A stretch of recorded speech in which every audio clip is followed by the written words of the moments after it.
There was this stretch of land behind the rail line. We used to cut through it sometimes, mostly just to waste time. It wasn't on the way to anywhere important, maybe a friend's place or a gas station with cheap sodas, but we went that way a lot, especially when we didn't want to be seen. It felt hidden, out of the way. Not really private, but not watched either. You had to cross the tracks to get there, and we were always told not to. Parents, teachers, signs nailed to trees. Stay away from the tracks. It was one of those things you're not supposed to do, but no one really explains why. One day, the trail we always used was blocked by a fallen tree, so we took a different one. Just a narrow dip in the brush.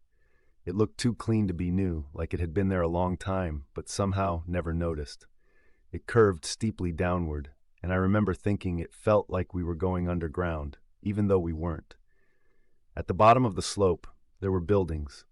Small, gray ones, square. I don't remember how many, maybe 5 or more. It didn't look like a town. No signs, no cars, no sound. Just low structures sitting in a wide clearing like they'd been dropped there. What I remember most was how still everything was. No wind, no insects, nothing. The air felt heavy in my chest, but not cold, not hot either.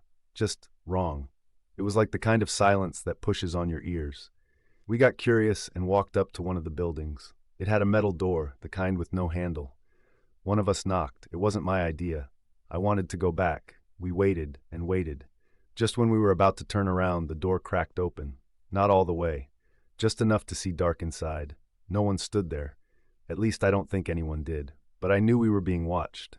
Not by eyes exactly. It felt like pressure, like the air was paying attention. We left. Quietly.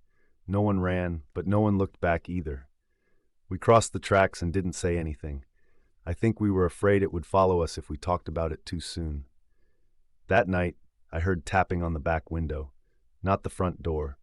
Not even the side of the house. Just this slow, soft knock on the window that faced the woods. I didn't open the curtains. I just sat on the floor until the sound stopped. We never went back. But sometimes I still find that trail again, just barely visible through the trees. And sometimes, late at night, I get the feeling something's waiting just on the other side of the tracks.